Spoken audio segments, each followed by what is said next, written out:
আসসালামু আলাইকুম দর্শক, আশা করি আল্লাহর রহমতে অনেক ভালো আছেন। চলে এসেছি নতুন ভিডিও নিয়ে।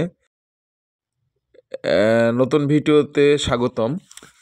আজকের ভিডিওটি হচ্ছে রেনেটা কোম্পানির একটি মিটিংয়ে গিয়েছিলাম গতকালকে। 50 জন প্লাস খামারি নিয়ে আমাদের এলাকার ডিএসএম মিস্টার আলামিন সাহেব আমাদেরকে নিয়ে অনেক সুন্দর একটি মিটিং করেছেন। খামারি কিভাবে করব, কিভাবে পরিচালনা করব, ব্যবস্থাপনা করব, এগুলো নিয়ে অনেক বড় আলোচনা। আমি মাত্র কয়েক মিনিট, অর্থাৎ কিভাবে খাবার ব্যবস্থাপনা করলে আমরা লাভবান হব, এরকম কিছু আপনাদের সামনে তুলে ধরলাম। দর্শক ভিডিওটি দেখলে অনেক লাভবান হবেন। বিশেষ করে খামার ব্যবস্থাপনাটা, অর্থাৎ খামার ম্যানেজমেন্ট, কিভাবে খামারটা পরিচালনা আমরা করব, কৃমি নাশক সহ আরও অনেক কিছু। যাই হোক, ভিডিওটি দেখবেন শেষ পর্যন্ত, ভালো লাগবে। নাম মোহাম্মদ আলামিন, সিনিয়র ডিস্ট্রিক্ট সেলস ম্যানেজার হিসেবে আছি নওগাঁ জেলার দায়িত্বে। আমি লম্বা সময় ধরেই নওগাঁতে আছি। 9 বছরে রানিং আছি আমি এখানে অ্যাজ এ ম্যানেজার হিসেবে। প্রথম পোস্টিং আমার এখানে, আজ অব্দি আছি আর কি।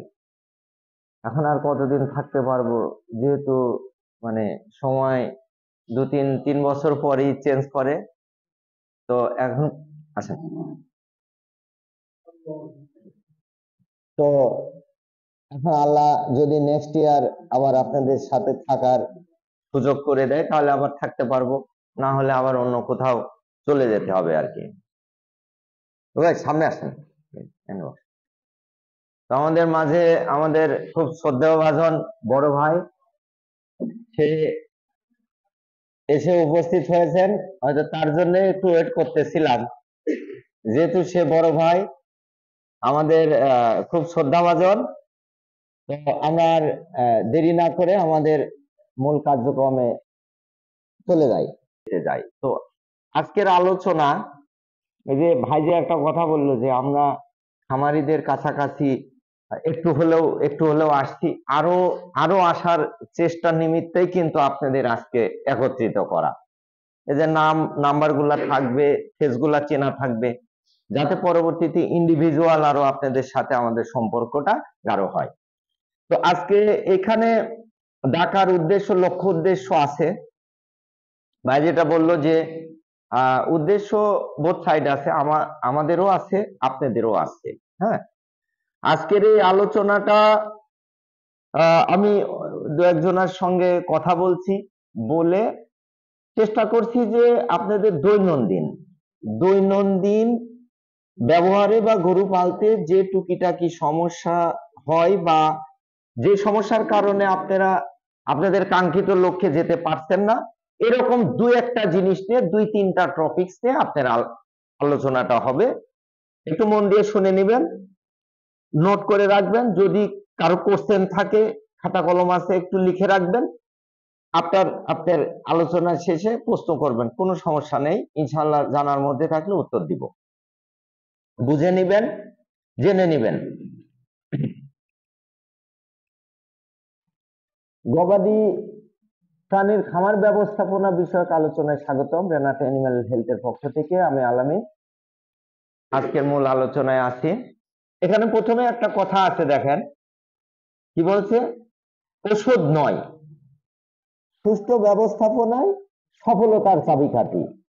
এই কথাটা কিন্তু আপনাকে মেনে নিতে হবে, মানতে হবে, এবং মনে প্রাণে, যে ওষুধ দিয়েই যে আসলে সবকিছু করা যায়, এটা কিন্তু আমাদের মানে একটা ভুল ধারণা। এখন এই যে সুষ্ঠু ব্যবস্থাপনা, এই ব্যবস্থাপনা বলতে আমরা কি বুঝি? প্রথমে আসে হচ্ছে একটা জীব নিরাপত্তা। তার মানে আপনার বাড়িতে যে গরুটা আছে ওটা জীব, তাই না? এখন ওর নিরাপত্তা দরকার। এখন এই নিরাপত্তাটা কিসের ভিত্তিতে দরকার? এটা কি চোরের হাত থেকে দরকার নাকি? হ্যাঁ, কিসের হাত থেকে দরকার? জীবাণু। তাহলে ওই গরুর মেন শত্রুকে জীবাণু। কারণ চোর তো এক দুটা গরু হয়তো বছরের মধ্যে 2-3টা গরু চুরি করে, কিন্তু মূলত প্রতিদিনই চুরি করে কে? জীবাণু। তাহলে আমরা এই যে জীব নিরাপত্তা, এইটা আমরা রক্ষা করব হচ্ছে জীবাণু। এই জীবাণু খারাপ জিনিস, এই জীবাণু আমাদের খামার ধ্বংসের মূল কারণ। তাহলে একাধিক পদ্ধতির মাধ্যমে এই রোগবালাই, খামারের যে রোগবালাই থাকে, এগুলা জীবাণুমুক্ত করা যায়। রোগ কেন হয় তার কিছু কারণ এখানে দেওয়া আছে, দেখেন। এগুলা মোটামুটি আপনাদের জানা। এখানে খাদ্য ত্রুটি হলে একটা রোগ হতে পারে, পীড়ন বা স্ট্রেস পড়লে একটা রোগ হতে পারে, ধকল। পীড়ন বা ধকল, এই ধকল তো বোঝেন সবাই, হ্যাঁ? স্ট্রেস ইংরেজিতে বলে, বাংলাতে কি বলে? পীড়ন। পীড়ন বা ধকল, মনের অজান্তে এই স্ট্রেস যে কত বড় ক্ষতি, এই জিনিসটা আলোচনার মধ্যে আপনি বুঝে যাবেন।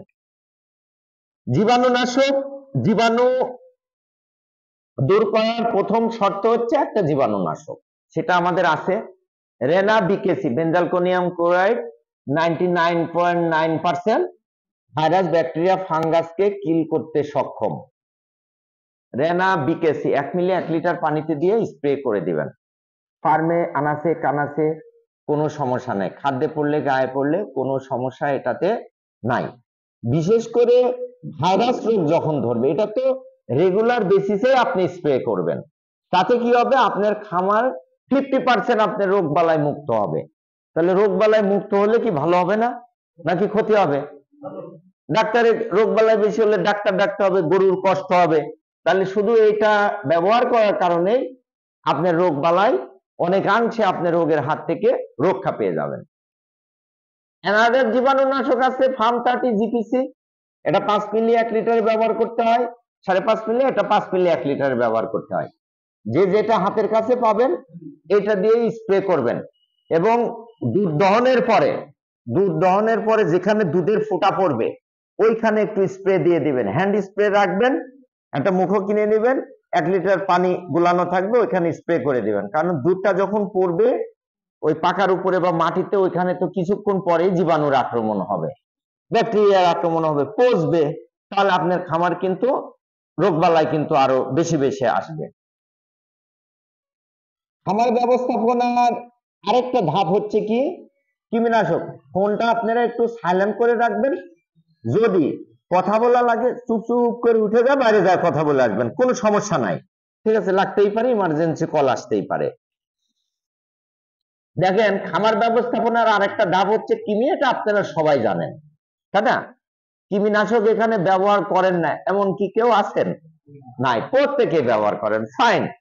বাট এখন তাহলে কৃমিনাশক নিয়ে কি কথা বলবো? হচ্ছে এখানে একটা ডোজ নিয়ে কথা বলবো। ডোজে আমি প্রায় দেখছি যে কৃমিনাশক ডোজ ব্যবহার করে হচ্ছে আন্ডার ডোজে, মানে ভয় পায়। আপনারা যারা আছেন ব্যাপক ভয় পান, অনেকেই প্রেগনেন্সিতে ভয় পান, না গরু প্রেগনেন্ট, এখন দেওয়া যাবে না, এরকম আছে না? ভীতি আছে না ভিতরে? এটা দূর করে ফেলবেন এবং ডোজের ব্যাপারটা ক্লিয়ার করে দেব। এইগুলো একটু দেখে নেন। দেখেন কৃমি কত উপকার হতে পারে। এটা হচ্ছে কলিজা কৃমি, যেটা আপনারা মেজর ভয় পান, রক্তকণিকা খায়, তাই না? এটা ফিতা কৃমি, এটা হচ্ছে ফুসফুসের কৃমি, এটা হচ্ছে গোল কৃমি। এই যে দেখেন, এই গোল কৃমিটা কি চুখানা, সূচের মতো না? সোচালো, ফাইন। এই কৃমিটা এতই ক্ষতিকর, মায়ের পেটে যখন বাছুর থাকে, ওই প্লাসেন্টার ব্যারিয়ার ক্রস করে এই কৃমিটা ঢুকে যায়। এখন বলেন, একটা বাছুর জন্ম নেওয়ার পরে কোথার থেকে কৃমি হয়? প্রশ্নটা জাগে না?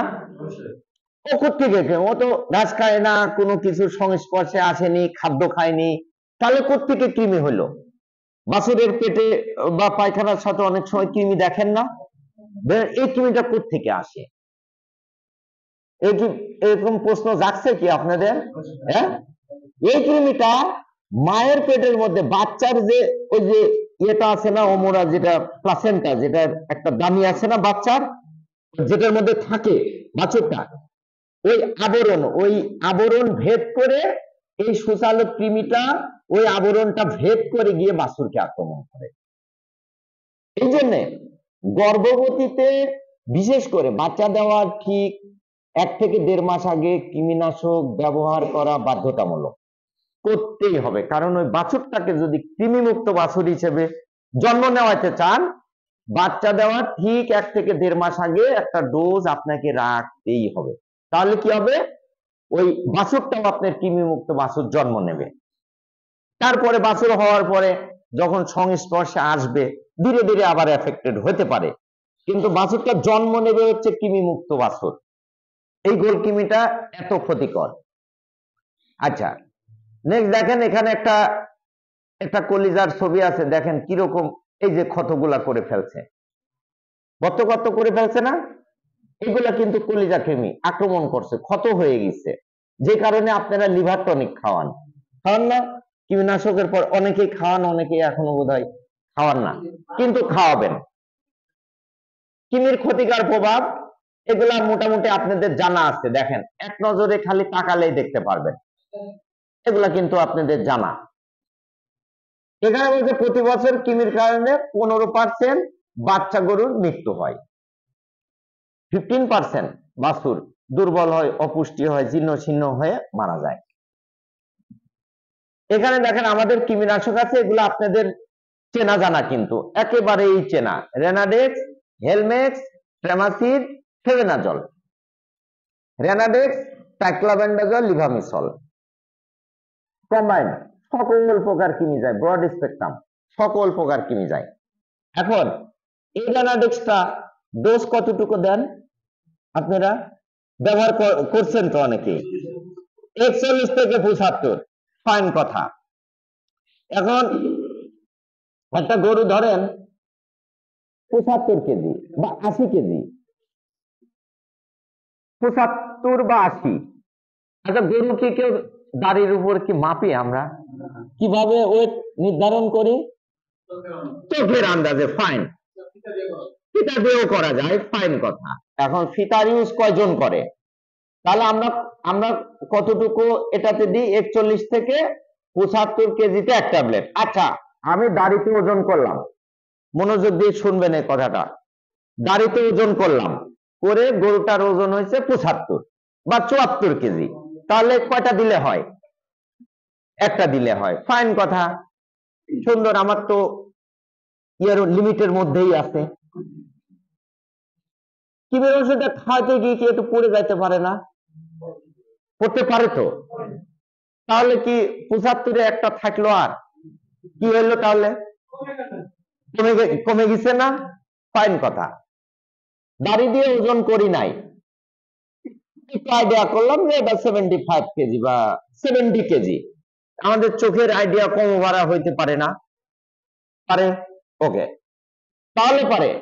আমার দেখেন মনের অজান্তেই কিন্তু কৃমিনাশকের ডোজটা কিন্তু কমে যাচ্ছে, যখনই কমে যাবে কৃমি আর মরবে না, আপনি ওইটা জলে চলে গেল, টাকা নট এ ফ্যাক্ট, ও 20টা টাকা নাই গেল এবার, কিন্তু আপনারা যে কৃমি মরবে মূল্যে আপনি যে ডোজটা দিয়েছেন 3 মাস আর কোন মরে গেছে সব, কিন্তু তো মরে নাই, ক্লিয়ার? তাহলে এই ওষুধটার একটা নিরাপদ মাত্রা থাকে, প্রত্যেকটা ওষুধের একটা নিরাপদ মাত্রা থাকে, এটা তো বোঝেন। নিরাপদ মাত্রা মানে কি বোঝেন? মাত্রা মানে এর মধ্যে থাকলে ক্যাটেলের জন্য নিরাপদ, কথা। এর নিরাপদ মাত্রা হচ্ছে 3 গুণ, নিরাপদ মাত্রা 3 গুণ। তাহলে আমি 75 কেজিকে কয়টা খাওয়াতে পারবো? 3টা। 3টা খাওয়ালে কি সমস্যা আছে? না। তাহলে 3টাতে আমরা না যাই, 2টা দিলে কি ক্ষতি? যদি পড়েও যাই গেল, হতেই পারে, একটু পড়ে যেতেই পারে, তাহলে যা কিছুই ঘটনা ঘটুক আমাদের কি সঠিকের মধ্যে আমরা থাকবো কিনা, এই ব্যাপারটা তো ক্লিয়ার, নিরাপদ মাত্রাটা তো ক্লিয়ার। তাহলে আমরা স্ট্যান্ডার্ড এইভাবে দিবেন, 50 কেজি হলে একটা দিয়ে দিবেন, 50 কেজি, 102, 150, এভাবে দিয়ে দিবেন, প্রপার ওয়ার্ক করবে। এখন আছেন হেলমেট, এটাও সকল প্রকার কৃমি মরে, এটাও 50 কেজির জন্য এক ট্যাবলেট। আপনার ট্রামাসিড 100 কেজির জন্য এক ট্যাবলেট, 100 কেজিতে এক ট্যাবলেট, এর নিরাপদ মাত্রা 10 গুণ, এর নিরাপদ মাত্রা 16 গুণ, হেলমেক্সের নিরাপদ মাত্রা 16 গুণ। তাহলে এটা 40 থেকে 80 কেজি এক ট্যাবলেট, তাহলে 80 কেজি গরুকে আমি কয়টা পর্যন্ত খাওয়াতে পারবো? 16টা। ফাইন। তাহলে আমার কথা বুঝতেছেন না? ভালো হচ্ছে তাই না? আমার কথা যদি বুঝতে না পারেন, আমার কিন্তু ব্রিফ করে কোনো লাভ হলো না। আপনারা যে সময়টা নষ্ট করলেন, আমি যে সময়টা নষ্ট করলাম, কিছু যদি বোঝা না যায় তাহলে কি লাভ হলো? এই যে ভাই যে এই কথাটা বলতে পারলো, তাতে মনে হলো যে না, আমার কথাটা বুঝতেছেন। Thank you. 16 গুণ। তাহলে 16 গুণ যদি হয়, আমরা হেলমেট যদি ডোজ দেয় একটা গরুকে 80 কেজি পর্যন্ত 16টা দিতে পারবো। আমরা কি তাই দিই? তাহলে সর্বোচ্চ 2টা দিলাম, 80 কেজিতে 2টা দিলাম, এইভাবে ডোজটা নির্ধারণ করবেন। আমার মনে হয় সবাই ভালো বুঝতেছেন, বুঝে গেছেন যে নিরাপদ মাত্রার কি ব্যবহারটা। তাহলে যখন ওষুধটা নিবেন, ওষুধটার সম্বন্ধে একটু জানেন। শুধু এই ওষুধের কথাই বলছি না, আরো বিভিন্ন ওষুধ আছে না? যে ওষুধই হোক, নিরাপদ মাত্রা কত গুণ, কত ডোজে দেওয়া যায়, এইটুকু একটু প্রাইমারি নলেজ কিন্তু খামারিদের থাকা উচিত আমার মনে হয়। ওকে, ট্রামাসিড এটার নিরাপদ মাত্রা 10 গুণ, 10টা পর্যন্ত খাওয়ালেও কোনো টক্সিসিটি গ্রো করবে না। 11টায় গেলে তখন দেখবেন মুখ দিয়ে লালা পড়ছে, গরু শুয়ে পড়ছে, ঝামেলা হচ্ছে। এটারও নিরাপদ মাত্রা আপনার 4 টাইমস, কোনো সমস্যা নাই এটা। এখন আসেন ইন্ডিভিজুয়াল আমরা একটু দেখে নিই। এগুলা সব কৃমি মরে। রেনাডেক্স ডিএস আছে ডাবল পাওয়ার। যারা মনে করেন যে বড় গরু ডিএস কম দেওয়া লাগে, ডাবল পাওয়ার ডিএস দিবেন, সমস্যা নাই। সমস্যা হয়েছে? সমস্যা হয়েছে? কত কেজি? 350-তে। তাহলে দেখেন, আমি 50 কেজি বলছি, তাহলে 350-তে 7টা হয়, 7টা 50 কেজিতে, তাহলে দিছে 11টা। তাও সমস্যা নেই। একটু হালকা কি হয়েছে, একটু, বেশি কিন্তু আর কিছু হয়নি, কিছু হবেও না। যাই হোক, কিছু হবে না। হেলমেক্স এটাও সকল প্রকার কৃমি মরে, সকল প্রকার কৃমি মরে, ব্রড স্পেকট্রাম, এই যে নিরাপদ মাত্রা 16 গুণ। ফেবেনাজল এটা হচ্ছে গোল কৃমি, ফিতা কৃমি এবং ফুসফুসের কৃমি, 3টা। বিশেষ করে বাছুরে কলিজা কৃমি কিন্তু হয় না, বাছুরে কতদিন হয় না? আবুল ভাই তো ভালো জানার কথা। আরো পর কলিজা কৃমি দেখা পাই গেলে আরো পরে যেতে হবে। আপনার হিউরি বলে হচ্ছে 1 ইয়ার, যতদিন ঘাস খাবে না, যতদিন ও ঢুকবে না ততদিন। হ্যাঁ, আমাদের দেশের আসপেক্টে আমরা 3 মান্থ, তাহলে তার মধ্যে বাছুরের জন্য ফেবেনাজলটাই বেটার, কারণ গোল কৃমি হয়, ফুসফুসের কৃমি হয়, আপনার ফিতা কৃমি হয়, এটা বেটার। এটা আপনার 30 কেজির জন্য এক ট্যাবলেট করে দিয়ে দিবেন। এইটা দেখেন, এটা কি বোঝা যায়? কিছু কি বোঝা যাচ্ছে? হ্যাঁ, এইটা কি, এই ছবিটা কিসের? না না না, আমি এটা বলিনি। এই ছবিটা কিসের? এটাও তো পাটই, কিন্তু এটা কি? হ্যাঁ, গোবর কিসের মধ্যে থাকে? রুমেন। মানে এক কথায় ভুড়ি টুড়িও আপনি বাংলা স্টাইলে বলেন। বাংলা, এটা তো খাই আমরা, এটা ওয়াশ টোয়াশ করে খাই না, ছোট ছোট করে। আচ্ছা, আপনারা এইটা কি নিজের চোখে দেখছেন? দেখছেন না? অনেকেই ফাইন, কমে গেছে, রাইট। এইটা একটা কৃমি, এইটা যে একটা কৃমি, এই জিনিসটা কিন্তু মোস্ট অফ দাই জানে না।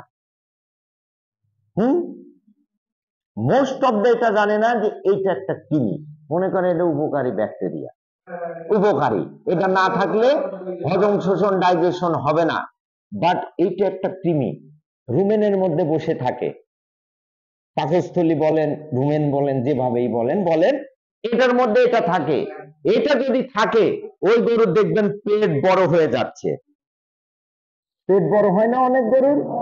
বাড়ির গরুর কম হবে, কেনা গরুর বেশি হয়। এইটা হলে পারে আপনি ওই ট্রেমাসিড ট্যাবলেট, এইটার জন্য উস্তাদ, এই রুমেন ফ্লু, এই যে ট্রেমাসিড, এই ট্রেমাসিডটা দুইটার উপর কাজ করে, একটা হচ্ছে কলিজা, একটা রুমেন। কলিজা কৃমির উপরে আর রুমেন ফ্লু দুইটার উপরে এটা কাজ করে। 100 কেজির জন্য এক ট্যাবলেট 10 গুণ সহনীয় মাত্রা। প্রেগনেন্ট মেগনেন্ট যা দেন কোনো সমস্যা নাই, কোনো অসুবিধা নাই। এখানে যে কয়েকটা ওষুধ দেখালাম, হেলমেক্স, রেনাডেক্স, ট্রামাসিড, ফেবেনাজল, শুধু হেলমেক্স যেটা হেলবেন্ডাজল প্রেগনেন্সির প্রথম 3 মাস ব্যবহার না করাই ভালো, প্রথম 3 মাস ব্যবহার না করাই ভালো। ওকে, নাইট্রোনেক্স কলিজা কৃমির জন্য, যারা স্পেশাল যদি মনে করেন যে ফাইন্ডিংস করেন